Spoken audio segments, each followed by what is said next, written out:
Good morning, students. Welcome back to online class. Today we are going to discuss ninth unit, Universe. In the earlier days, before the invention of astronomical instruments, people thought that Earth is the center of all the objects in the space. Invention of the telescope in the Netherlands in 1608 created a revolution in astronomy. In this unit, we will study about Kepler's laws of motion, International Space Station, benefits of International Space Station. Ptolemy, a great scientist, put forward his geocentric theory. His theory stated that the Earth at the center of the universe, the planets, the stars, and the sun revolve around the Earth in circular orbits. So, which one is center? Earth is the center, and sun is also revolving around the Earth orbit. This theory is called as the geocentric theory. Later, Copernicus put forward his heliocentric theory. His theory stated that the sun is at the center of the solar system. See the figure also. The sun is at the center of the solar system, and that all the planets, including the Earth, revolve around it in circular orbits. This theory is called as what? Heliocentric theory. Later, Kepler proposed three famous laws of planetary motion. They are law of orbits, or we have to call this law of ellipses. Law of ellipses. And second law of areas, or we have called as law of equal areas.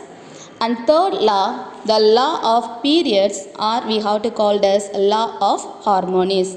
So what are the three laws? Law of orbits, law of areas, and law of periods. Now let us see the first law. Law of orbits. According to this law, all planets revolve around the sun in elliptical orbits, with the sun at one of their foci. So the first statement is what? All planets revolve around the sun in elliptical orbits with sun at one of their foci. See here all the planets are revolve around the sun. So which path here? This is taken as an elliptical path is needed. So here F1 and F2 called foci. F1 and F2s are called as what? Foci. And what is O? O be the center of the elliptical orbit. At any one point in the elliptical orbit, you have to consider as at any point it is denoted by the symbol is P.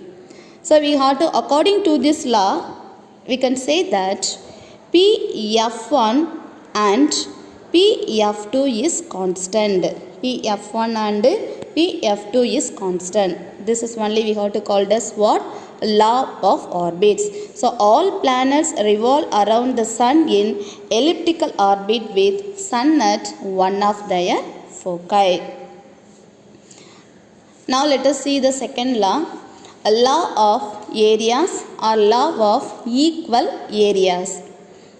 According to this law, the line connecting the planet and the sun covers equal areas in equal intervals of time. It covers equal areas in equal intervals of time. This is the second statement, law of areas. Now let us consider a planet revolving around the sun.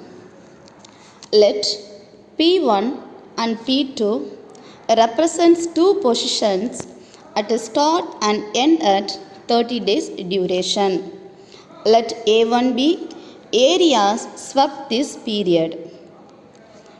Similarly, P3 and P4 represents the two positions at Earth revolution 30-day durations. It is represented by letter A2. According to this law, we can say that area A1 is equal to area A2.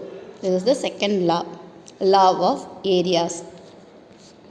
Now let us see the third law of periods. According to this law, the square of time period of revolution of the planet around the sun is directly proportional to the cube of the distance between the sun and the planets. This is the third statement. Okay. So let us consider here the planet. Here the earth, it revolves around the sun also. It makes an elliptical path.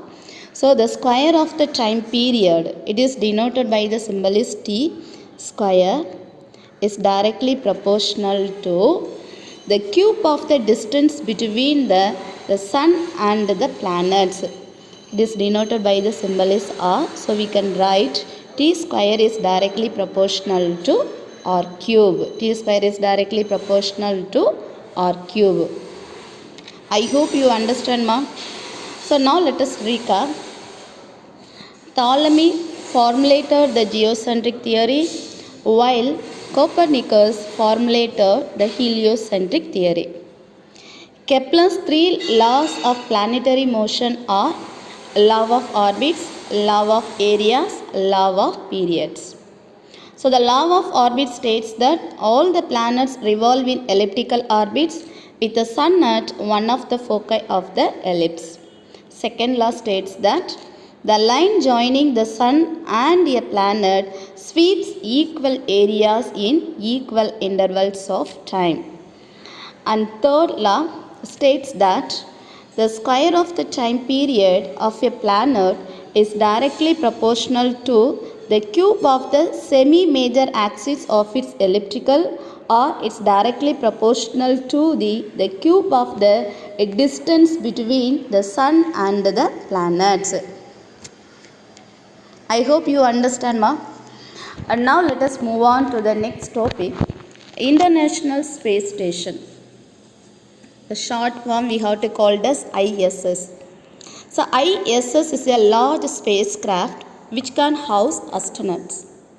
It goes around in low Earth orbit at approximately 400 km distance. It is also a science laboratory. Its very first part was placed in orbit in 1998 and its core construction was completed by 2011. It is the largest man-made object in space which can also be seen from the Earth through the naked eye. The first human crew went to the ISS in 2000. Ever since, it has never been unoccupied by humans. At any given instant, at least 6 humans will be represented in the ISS. According to the current plan, ISS will be operated until 2024 with a possible extension until 2028. After that, it could be deorbited or recycled for further space stations. Now let us see what are the benefits of ISS. According to NASA, the following are some of the ways in which the ISS is already benefiting us or will benefit us in the future. See, the first benefit is supporting water purification efforts. Using the technology developed for the ISS, areas having water scarcity can gain access to advanced water filtration and purification systems. The water recovery system and the oxygen generation system developed for the ISS have already saved a village in Iraq from being deserted due to lack of clean water. So using these technologies only we could able to save the villages also. And second one is the eye tracking technology. The eye tracking device built for a microgravity experiment, already we know what is microgravity, has proved ideal to be used in many laser surgeries.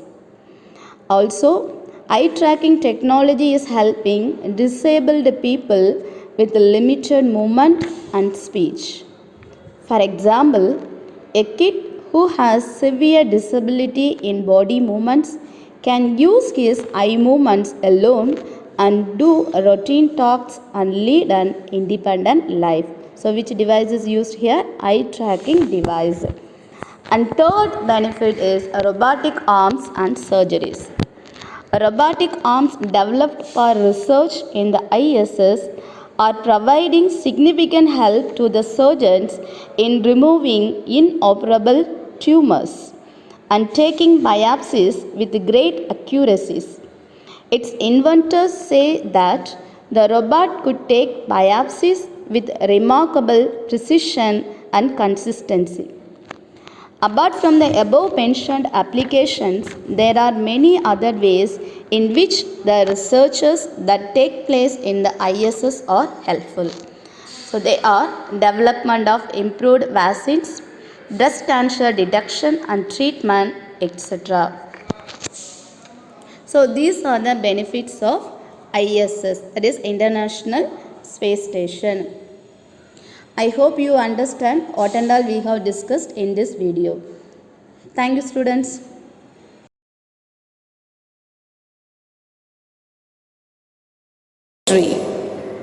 Pharmaceutical chemistry is a branch of chemistry that deals with the discovery of drugs, the preparations of drugs based on the general laws of chemistry. Pharmaceutical chemistry also deals with the study of compositions of drugs, the working mechanisms of drugs, and also the eliminations of drugs from a human body. The terms like pharmacology, pharmacokinetics, and pharmacodynamics, they represent the working mechanisms of drugs in a human body and also the removal of drugs from a human body. What is a drug? A drug is a chemical substance that is used for treating various diseases. What are the characteristics possessed by a drug?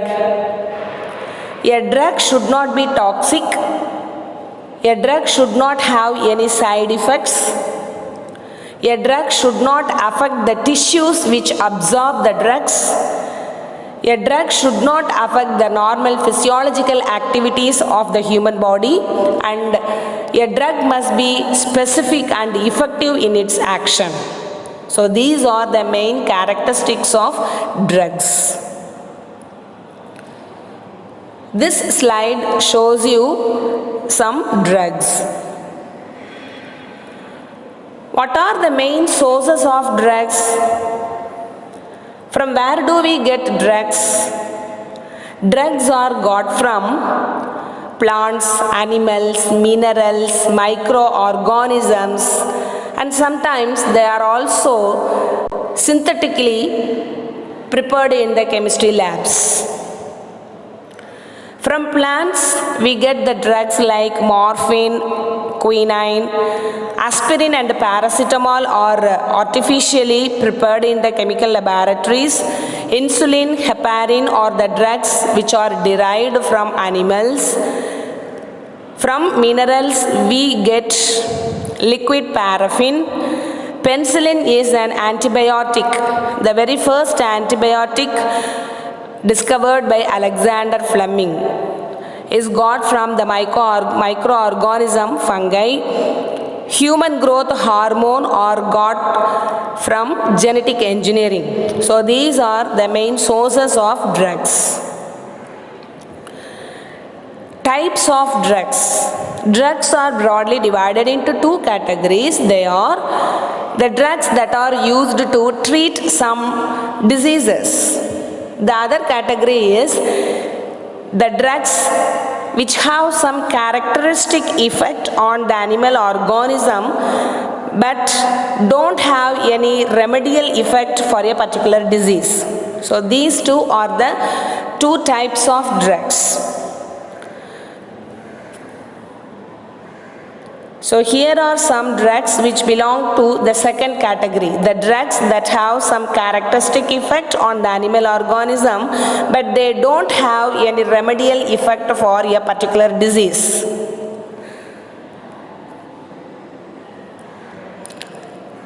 The next one is anesthetics. Anesthetics are the drugs which cause loss of sensation. Anesthetics cause loss of sensation when they are taken in by anyone. Anesthetics are of two types. They are local anesthetics and general anesthetics. Local anesthetics, they prevent the pain sensation in a localized area without affecting the sensation in other parts of the body. Local anesthetics are usually used by the dentist when they extract a tooth from the mouth. So when a doctor, dentist extracts a tooth from the mouth, the particular area where he is doing the surgery, that alone becomes unconscious. That part alone loses its sensation. So the anesthesia for doing the surgery at the particular tooth, the doctor uses local anesthesia. Whereas if a doctor has to perform some major surgeries in our skull or heart, they use general anesthesia so that the patient becomes, the whole body of the patient becomes unconscious during the surgery. Then the person regains his or her consciousness after certain period of time. When the surgery is over, then after the surgery 2 or 3 hours after that, the person becomes conscious. So that anesthesia used for performing serious or very high level surgeries are called as general anesthetics. And the anesthetics that are used by dentists are called as local anesthetics. Here are some chemicals that are used as anesthetics. Nitrous oxide, N2O, which is also called as laughing gas. It is a colorless and non-irritating inorganic gas. Next one is chloroform, CHCl3. It is a pleasant smelling liquid, volatile liquid. When it is taken in excess amount, it becomes a poison. It is toxic. Then ether. Ether is also volatile. C2H5O, C2H5. It is a simple ether, diethyl ether. The next type of drug we are going to learn is analgesics. Analgesics are the compounds which relieve pains without the loss of consciousness. Analgesics are also called as painkillers or pain relievers. When people have mild headache, they take analgesics. Examples for analgesics are aspirin, Novalgin. The next drug we are going to learn is antipyretics. Anti stands for against, pyro stands for temperature. Antipyretics are the compounds which are used for the purpose of reducing fever, for the purpose of lowering the temperature of a body when a person suffers from fever. So antipyretics are orally taken as tablets. Some examples for antipyretics are aspirin, phenacetin, paracetamol. The next drug we are going to learn is antiseptics. Antiseptic is a substance that prevents infections caused by disease-causing microorganisms. Antiseptics kill the microorganisms or they prevent the further growth of microorganisms. The main purpose of antiseptics is to clean the wounds. Examples for antiseptics are iodoform, 0.2% of phenol and hydrogen peroxide. The very familiar and frequently used antiseptic is hydrogen peroxide. Next one is anti-malarial. The very famous and common anti-malarial drug is quinine, and the supporter of quinine is chloroquine. Quinine is got from cinchona bark. Anti stands for against and malarial stands for the disease malaria. So the drugs that are used for treating malaria are called as anti-malarial. Next drug is antibiotics. Many microorganisms produce certain chemicals which inhibit the growth of some other microorganisms, some other disease-causing microorganisms, and these are called as antibiotics. Antibiotics. Example, penicillin, streptomycin, neomycin, all these are examples for antibiotics.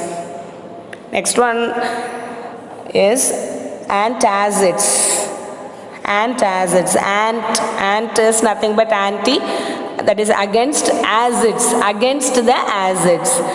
We all know that hydrochloric acid, concentrated hydrochloric acid having a pH of 2 is secreted in our stomach. So sometimes it causes ulcer in the stomach. So to cure the ulcers created by this concentrated hydrochloric acid secreted in the stomach, we take antacids. Antacids are against acids, so they are bases. The hydroxides of the metals aluminium and magnesium are called as antacids. They are taken in the form of either tablets or gels or syrups. Okay, children? I hope you might have understood pharmaceutical chemistry, which is very, very important in our life.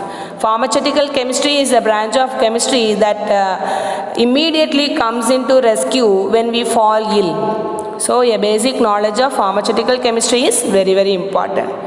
I hope you might have understood today's class, children. Thank you, children.